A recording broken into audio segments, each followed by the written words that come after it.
Well, good evening. Today is July 4th, Independence Day, for my good friends and neighbors to the south. Hope you're enjoying your day. And this is The Eagles Gather. This show is called Christians Aren't Sheep. We spread our wings every day, every evening, meditating on God's Word.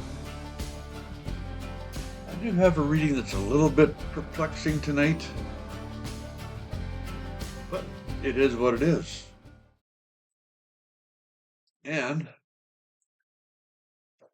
we are getting into 2 Samuel.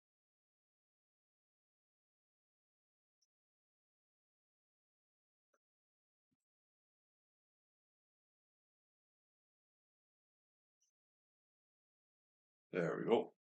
2 Samuel. So this is the fifth book of the histories.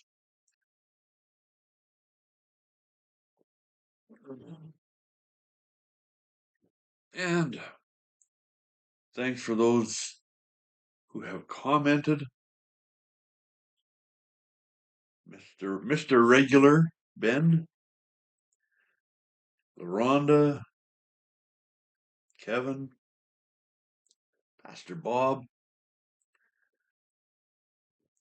I appreciate you letting me know you're watching. Please feel free to leave me a comment. I love to hear from people who are engaged. Okay, let's get after this. I'm going to start off with just a few verses from the end of 1 Samuel, chapter 31. The Philistines closed in on Saul and his sons, and they killed 3 of his sons, Jonathan, Abinadab, and Malchishua. The fighting grew very fierce around Saul, and the Philistine archers caught up with him and wounded him severely.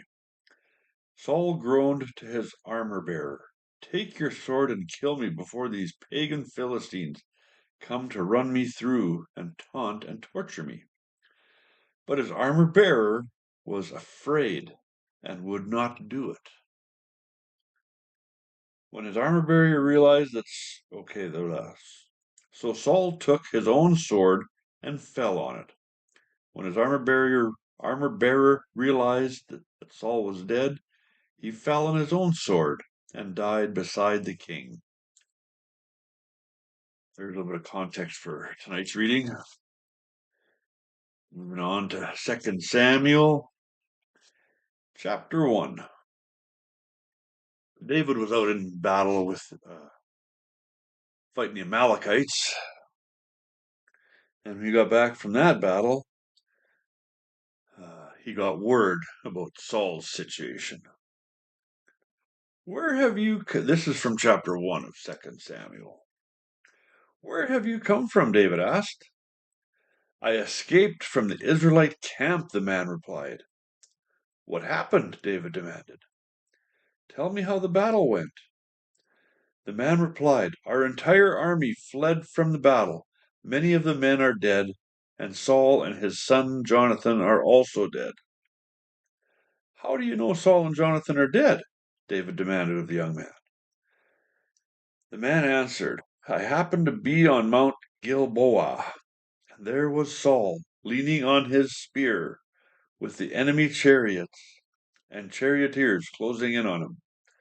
When he turned and saw me, he cried out for me to come to him. So how can I help you?" I asked him. He responded, "Who are you?" I am an Amalekite," I told him.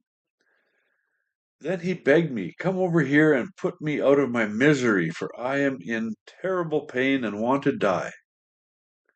"So I killed him," the Amalekite told David, "for I knew he couldn't live. Then I took his crown and his armband, and I have brought them here to you, my lord."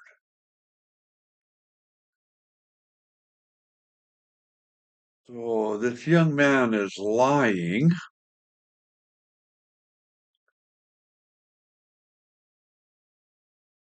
Yeah. David and his men tore their clothes in sorrow when they heard the news.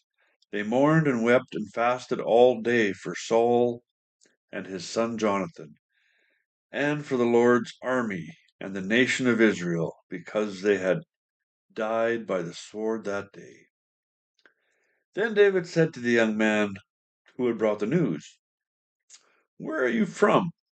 And he replied, "I am a foreigner, an Amalekite, who lives in your land." "Why were you not afraid to kill his Lord's anointed one?" David asked. Then David said to one of his men, "Kill him." So the man thrust his sword into the Amalekite and killed him. "You have condemned yourself," David said, "for you yourself confessed that you killed the Lord's anointed one."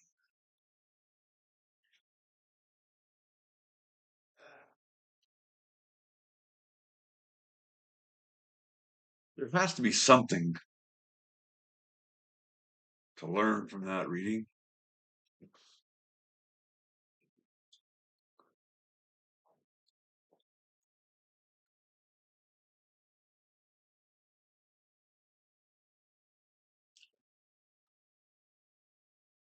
Lying isn't a good thing to do.